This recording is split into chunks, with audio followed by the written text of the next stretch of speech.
Programa Nacional dos Comitês de Cultura, Ministério da Cultura, Governo Federal, Brasil, União e Reconstrução. Agentes Territoriais de Cultura, Curso 1, Agente Territorial de Cultura, Introdução à Cultura e Políticas Culturais. Módulo 3, Introdução à Cultura e Diversidade. Cultura Quilombola com Isabela Cruz, quilombola do Quilombo Invernada, Paiol de Telha, Paraná. Ela está sentada a uma mesa com caderno e caneta.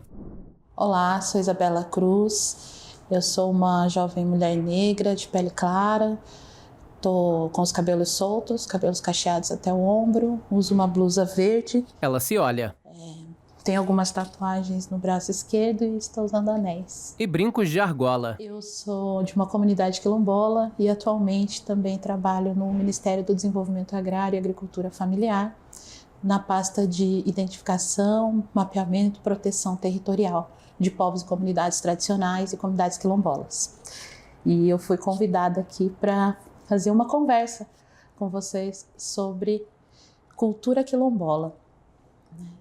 E aí, pensando muito sobre isso, assim, acho que a primeira coisa que me vem à mente, que eu acho que seria importante, né, para esse momento, para essa conversa, é que a cultura quilombola, assim como a população brasileira, ela é diversa, né? Ela está, assim como as comunidades quilombolas, no país todo, e em todas as regiões, em todos os biomas. Então, a gente pode fazer esse olhar de acordo com a regionalidade de cada comunidade. Então, as comunidades quilombolas da região sul não são tão semelhantes às comunidades quilombolas da região norte ou nordeste. Mas o que as une, então? O que elas têm de comum, de ponta a ponta do país? São comunidades, em sua maioria, de ruralidade muito presente, então estão, a sua maioria, localizadas em áreas rurais do país. São comunidades que têm um histórico próprio de relação familiar, de relação com aquele mesmo território, e são comunidades negras, afrodescendentes, que têm algum vínculo com o histórico de escravização da população negra no período colonial brasileiro. Então, basicamente assim, uma comunidade quilombola, é uma comunidade dinâmica. Então, ela não é... Hoje em dia a gente já faz outros olhares para as narrativas, sobre o que são comunidades quilombolas. Mas o que as próprias comunidades dizem é que elas estão vivas. E nesse estar viva, elas estão produzindo cultura a todo momento. Então, se por um lado a gente tem uma relação muito forte com a memória e com a identidade relacionada a esse território, e a cultura quilombola está em todas as ações daquela comunidade no dia a dia, ela se dá através da memória e da identidade, com essa história familiar, comunitária, territorial. Faz gesto circular. Do outro lado também tem uma juventude, e como eu falei, as comunidades quilombolas são dinâmicas. Então essa juventude produz muita cultura, essas pessoas produzem muita cultura, e não só jovens, todas as gerações. Então a gente vê aí também um importante olhar geracional. Então se a gente fala de um olhar de regionalidade, diversidade, regionalidade, um olhar de gerações também, para dizer que, baseado na história, na memória e na relação de orgulho e pertencimento que essas comunidades quilombolas têm com a sua própria história, com seu passado de resistência, desde o período da escravidão, da escravização de populações negras, indígenas no Brasil, até hoje, essas comunidades, baseadas nisso, produzem cultura a todo momento, e de várias formas. Então a gente vê que a cultura quilombola ela é tanto transmitida de geração em geração, preservada naquilo que é sagrado, Então a gente vê os cantos, os rezos, os festejos. Então isso são coisas comuns em todas as comunidades. O que muda é para qual santo está rezando, para qual estação do ano a gente está fazendo o puxirão ou o mutirão comunitário, como que se dá o plantio da roça daquela comunidade naquela região, quais são as ervas que aquela comunidade utiliza, porque só dão naquela região.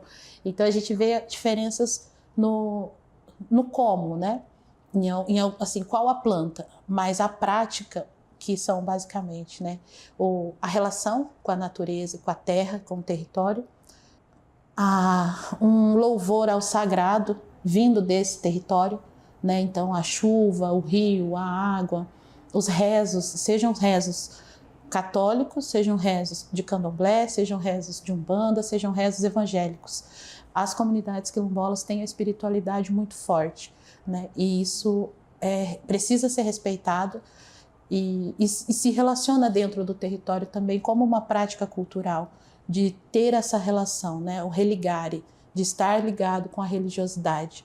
Isso é muito forte e eu acredito que isso que dá muita sustentação a essas comunidades, a essas lideranças para fazerem a luta, que é um pouco sobre o que eu vi falar também, pela regularização fundiária dos territórios e pela proteção das pessoas e dos territórios e de toda a vida que tem dentro de um território tradicional, de comunidade quilombola. Ajeita o cabelo. O que a gente ouve das comunidades a todo momento, das lideranças, nos diálogos que a gente faz, nos espaços de escuta, de controle social, de participação social, participação popular, é que as comunidades dizem que não tem como ter vida, ter cultura, se não tem território, né? E para ter o território, essas comunidades estão se referindo à regularização, né, à documentação desse território, dizendo que aquelas pessoas que estão ali há séculos, né, e há muitos anos, elas são donas daquele território. E esse dono não é um dono num sentido capitalista da palavra, porém ele é importante, porque é isso que protege o território de invasões. Então, as comunidades que por muito tempo conviveram com a cultura, né, da palavra dada, da confiança no que foi dito, na delimitação daquele território por outros acordos que não no papel, hoje em dia, assim, de muito tempo para cá, na verdade, estão vendo a necessidade de ter também o papel. Porque é o papel que garante legalmente que essas comunidades estão protegidas dentro daquele território e podem fazer uso dele de forma tradicional. E isso traz vários debates, né? Isso envolve várias questões, mas sem dúvida é o foco principal das comunidades, né? A regularização dos territórios aos quais pertencem, aos quais convivem, aos quais protegem há muito tempo. Olha o caderno. Isso é fazer essa discussão, né? Fazer a discussão da cultura sem trazer a discussão da regularização dos territórios, a gente perde um potencial aí de parceria muito importante, né? Então, quando a gente vê cada vez mais artistas fazendo, né, suas provocações, suas artes, suas músicas, trazendo a temática dos quilombos, né, e a gente tem visto isso de uma forma um pouco crescente na mídia atualmente, isso fortalece a luta pela regularização dos territórios, né?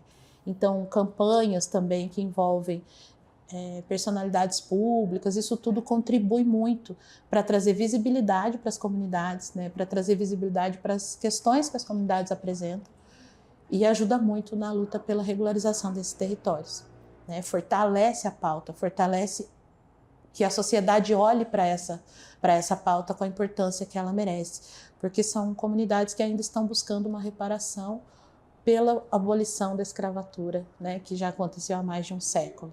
Então a gente ainda tem uma dívida aí, o Estado brasileiro ainda tem uma dívida histórica, né, com essas comunidades.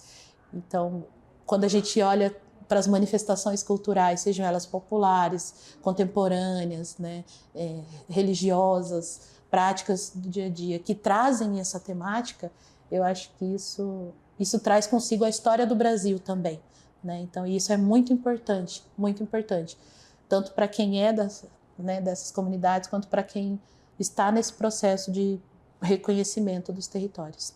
O que a gente pode trabalhar, né? Acho que eu vou trazer de novo esses recortes para a gente pensar ações mais pragmáticas. Então vamos pensar no recorte de gênero, de raça, de geração, com geração eu estou querendo dizer, vamos trabalhar com as crianças. O que a gente pode trabalhar com as crianças, né?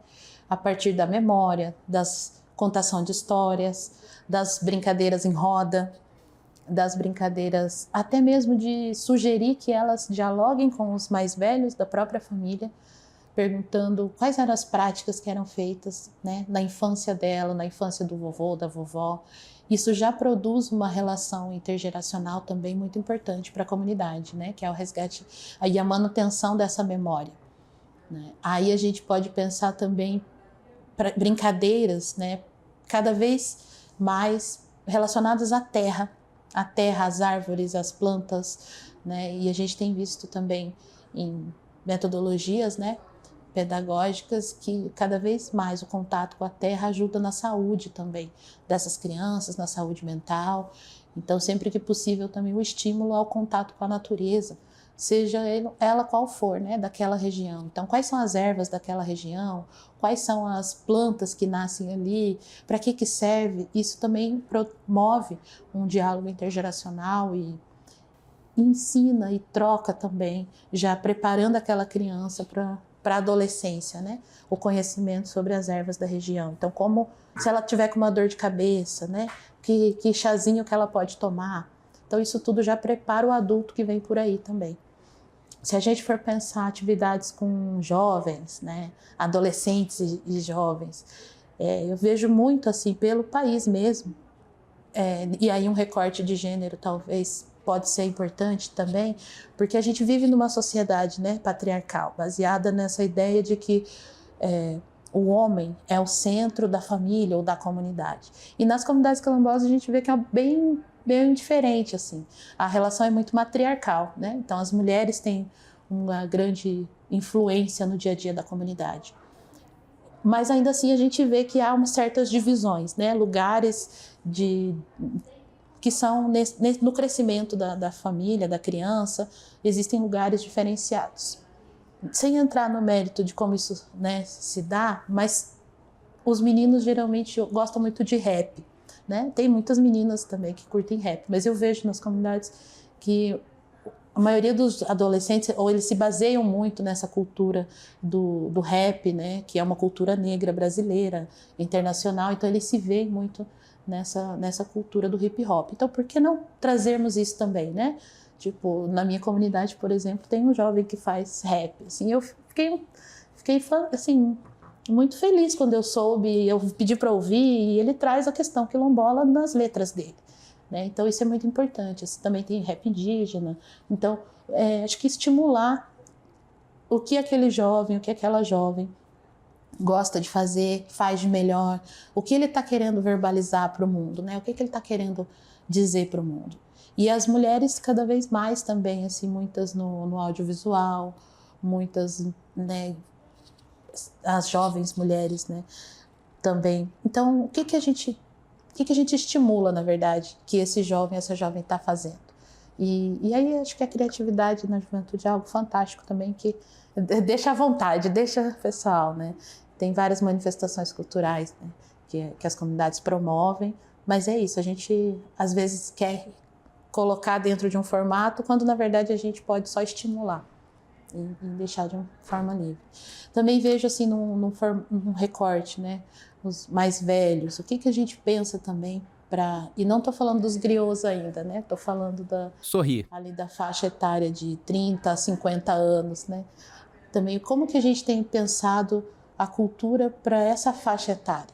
O que a gente tem pensado para a trabalhadora e para o trabalhador quilombola, né? Que às vezes passa o dia na roça, ou às vezes passa o dia num trabalho externo, e chega em casa cansado, ou que às vezes não quer ir para casa, ou o que a gente tem pensado para os finais de semana, né, dessas pessoas que trabalham muito na agricultura familiar, no dia a dia, estão nesses processos. E aí um recorte também para os nossos anciãos, né, o que a gente tem pensado de cultura para a terceira idade, ou para os griots, para os mais velhos, né? Acho que aí temos um potencial de escuta muito grande, né? De ouvir os mais velhos, e aí um material riquíssimo que a gente não pode perder, né? Porque tem um ditado que diz, inclusive, quando morre um mais velho, né, incendeia-se uma biblioteca. Então, acho que é um momento também de olhar para os nossos mais velhos com valor, com honra, com orgulho, né, e com registro, para que a gente possa olhar de novo para essa dinâmica sem perder aquilo que as comunidades trazem muito forte, que é a sua memória, né? A sua identidade, assim como elas contam a história do Brasil a partir da sua própria história. Acho que esse é um legado mais importante que a gente pode deixar, que é estimular, fortalecer, tornar cada vez mais presente, mais viva a narrativa das comunidades quilombolas sobre si mesmas, porque elas sabem quem são, elas sabem o que fazem e a gente está aqui só para apoiar e ajudar. Créditos selecionados: Programa Nacional dos Comitês de Cultura, Presidente da República, Luiz Inácio Lula da Silva. Ministra de Estado da Cultura, Margarete Menezes, Instituto Federal. Programa Nacional dos Comitês de Cultura, Ministério da Cultura, Governo Federal Brasil, União e Reconstrução. A gente é da cultura, a cultura é da gente.